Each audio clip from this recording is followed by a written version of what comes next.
Ayan, Karole. Andito tayo sa bahay ni Gabi na interview natin si Yuyubin. Ito din sa kasamahan natin sa ating pabablog. Subalit wala pa tayong mensahe o interview sa pamamagitan ng kanyang pamilya. Kaya dito natin malalaman at maitanong sa kanila kung paano sila nabuhay simula nung sila nag-asawa hanggang ngayon kung gaano nakatagal.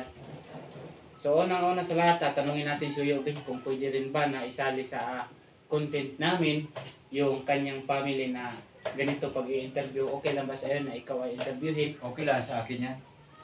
Ilang yan, ginanit merong gaya ninyong mga vlogger, Rolly Official TV, at kapag interview at kung sakali kung saan ito makarating at panood ninyo, din po ninyo malaman nyo ang mga buhay-buhay namin, takbo ng aming pamumuhay.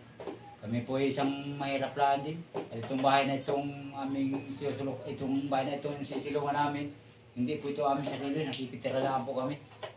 Dahil po ang may-ari nito ay naroon dati nagtatrabaho sa Manila. Ngayon kay yung anak nagkapag-abroad, kinuha na po siya ng ang may-ari nito.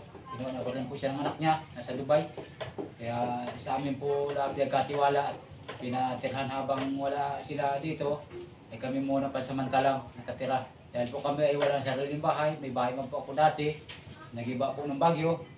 Kaya hanggang ngayon at tapos po sa pamimira at kulang sa budget, hindi po ako makapagpatayo ng bahay dahil kami isang mahirap lamang. Kami itong bahay na ito titirahan namin ay kami nakikisilong lamang. Kumbaga kami tinatira lamang pansamantala dito sa bahay. Ma-share mo nga sa amin, maboto natin yung usapan natin. Yung pagkakilala ninyo ng iyong misis, saan kayo unang nagkakilala nun? Dito na sa San Francisco, Quezon, sa Sitio Recodong Malit na ito. Dito na kami. Anong dahilan bakit kayo nagkakilala ng asawa mo? Binata ako, dalaga din siya. Nagkaroon muna kami ng nagkakilala kami, tapos nagka-developan, nagkaroon ng ligawan. Pinamahalang siya sa magulang niya. Sa kami nag-usap-usap magulang yung aking tinira na na pinagkalakihan ko, yung namatay na tiyo, Sarmiento. Doon ako lumaki. Kinausap yung magulang ng babae. Kami nagkakasundo. Ayun, nagpakasal kami at nagsama kami para legit na mag-asawa. Kayo ba talaga ay nagpapakasal sa may marriage contract? Oo, meron. Kasal kami. Simula nung kayo kinasal, dito talaga kayo, hindi kayo nagpunta ng Maynila? Hindi na.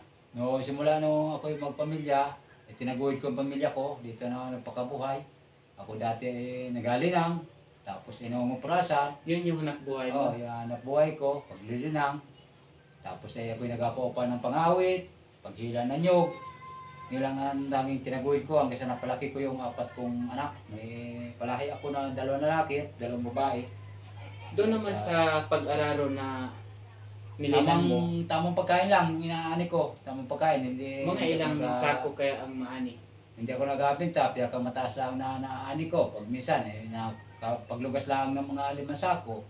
At dahil naman ay sulib na siya ng nyugan, yung nyugan na yun, dati yun ay asinda pa ng mamitutan. Kami isang tauhan lang din ng asindero. Doon lang kami nakakuha ng sa pagpaupa ng kupras sa presyong pang-asinda lamang. Yung aming kakamit na kita. Kung talaga sa pang-araw-araw na pangailangan, tapos talaga sa budget. Pero pilit namin pinagkakasya dun sa, dahil kami mahirap lamang, pinagkakasya ko dun sa 4 kong palahi. Sa pang-araw-araw na pangailangan. Pag minsan, kakabombo pa nga sa utang, kakautang, hindi may iwasan. Hindi bali daw may tatago mong kayamanan, pero yung kahirapan, hindi mo naman kayang itago ang kahirapan. Dahil tayo ay isang mahirap lamang, pinanganak tayo ng mahirap. Kaya hindi ko naman pinagsisisihan kung ako isang mahirap. Hindi bali ako isang mahirap, ako naman ay mayaman sa pakisama. Kahit ang ako'y walang nakikisilong lang ako sa bahay na ito. Nagkatiwalaan ng isang ni Ate Bibi na siya na ay nasa Dubai na ngayon, kinuha ng kanyang anak at taga-alaga ng kanyang apo. Wala nang matira sa bahay na ito, kaya isipan ni Ate Bibi na pansamantala kami na muna ang itao dito sa bahay nito. Kaya katiwala na kami muna patirahin sa bahay nito. Kaya ako naman ay hindi taga-sip ito. Yung bahay nito, totoo lamang at mga tiglakasin na. Yung balkon nga namin doon, kung nakikita ninyo, kahit pasyalan, ay nagiba na nung dumaan na bagyo. Linamon ng alon. Tapos yung kabilang ano na yan, kabilang pader, tumibag na rin yan, gawa ng alon nung lumakas sa bagyo. Tapos ito talaga napakatagal ng bahay itong ano ito, mga bulok-bulok na kahoy, kaya ito hindi na safe. Doon naman sa naikwento mo na ikaw ay naghahakot ng niyog, magkano naman ang kinikita mo isang araw? Ay depende, pagka bilisan mo ng pagpahila, ay nahingi ko lang naman ay nasa ano lang, 350, dati nga na 250 lang, tapos ay pataas naman ang upan at pamal naman ang bilihin. Pagka mabilis-bilis ka mahila, makita ka ng 700 ang isang araw. Yung isang araw naman na kinikita mo, sapat din ba gayon? Ay, kulang na kulang. Mabili ka ng bigas, tapos asukal, kape. Ay, kulang na kulang. Wala ka ng pangulam doon. Tama, makabili ka lang ng ilang kilong bigas, tapos pang-asukal, kape, yun lang. Pag nga pansabon, pang asin bitsin, kapos pa. Hindi talaga sasapat, kulang na kulang. Pero hindi naman kayo nagsisi na kayo ay nagsama talaga hanggang ngayon? Hindi naman. Awa naman ng Diyos ay nataguyod ko aking pamilya, kahit kami isang mahirap lamang. Palaki ko yung mga anak ko, nag-aaral ko sila sa maayos na pag-aaral, sila na lang ang mano na sila ayaw na at kanya-kanya na. Lahat na yung aking apat na palahi, may kanya-kanya na ang mga pamilya. Kabunsuan ko nga, asawa na rin, may anak na isa, tapos yung aking pangalawa, huli. Oo. Ang panganay ko, nagka-asawa, subalit iniwanan ng asawa. Naghanap ng iba, nangabilang bahay na. Kaya nasa akin yung kanyang dalawang palahi, yung aking apo, nasa akin, kami na rin sinanay niya at ako bilang isang luluhin, kami nagpalaki na doon sa dalawang bata. Kaya ngayon, ang tanging maging kasama na lang namin dito, yung aking dalawang apo. At yung mga anak ko, yung isa nasa, yung dalawa, yung isa si Marlon ko nasa Batangas. Pamilya na rin, bagong lahan din nagkapamilya. Tapos yung aking biya naman nasa Batangas din. Anak na rin isa, may pamilya na rin. Itong kilping ko yun, may bahay naman siya doon sa amin doon sa Nyugal, sa bundok. Pero hindi siyang bahay, kaya kami na lang dito mag-asawang naiwan. At yung kamusuhan ko naman, may bahay naman sila ng kanila. Nung maliit pa ang inyong mga anak, anong diskarte para sa ikaw ay isang padre de pamilya? Na pinakita mo doon sa mga anak mo na itinataguyod mo. Doble kayo, pinakailangan, doble kayo. Masipag ka, huwag kang maging magpabaya para hindi magutuman ang pamilya mo. Kailangan sikap. Dahil palaki ng palaki mga bata, bukod pa dun sa mga gastusin pang araw-araw, lalo na pag nag-aaral ang mga bata, ay talaga kinakailangan, doble kayo. Kaya ginagawa ko, pag hindi ako nakapagpaupa ako ng paghilala nyo, nanapasan, tapos nangungupurasan, porlipo, nagpaupa ako ng pangawit, nasa 7 taon. Simula nung kami bagong mag-asawa ay sa panganak namin, ang binuhay ko sa aking pamilya ay pagpaupa ng pangawit. Mura pa nun, 75 lang ang umpisa ko namin, ang 1,000. Hanggang sa pataas ng pataas.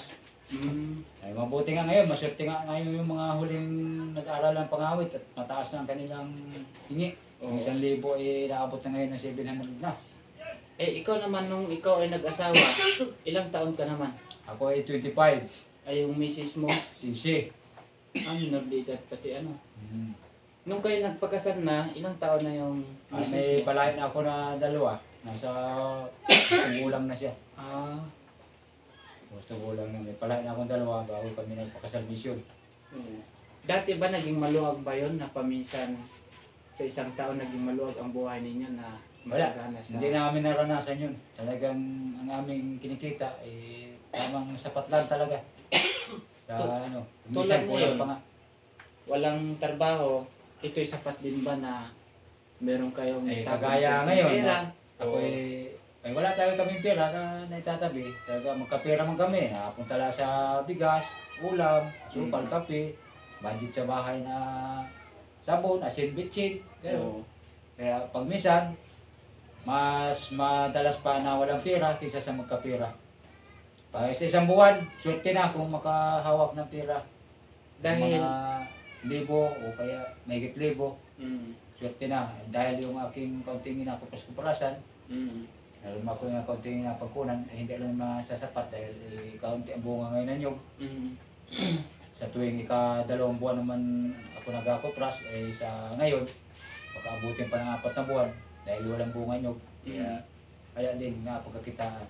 kung sakali darating ang point na mayroong magapadala sa GCash para sa inyo na halimbawa mayroong matulong, ano naman ang magiging Aba, reaksyon mo sa kanila kung sakali? Papasalamatan ko yan sa Panginoon. Pagdarasal ko pa sila. Na sana sila mahaba pa ang kanilang buhay at marami silang tao matulungan. Kung sila may mga puso na tumulong na ngayon, Mm, aba, laking pasalamat ko sa Panginoon. Dahil ako ay araw-araw, ako nag-maintenance na dahil ako ay high blood. oo. Pag minsan nga, ay bitin-bitin pa sa pambibing gamot. Mm. Anak ko, hindi ko rin naman maasahan dahil may kanya-kanyang pamilya. Oo. Isa pa, sila ay halos ang kinikita nila. Tama lang sa kanilang pamilya. Mm. Wala, ganito lamang. Pag may mahina pa upahan ngayon,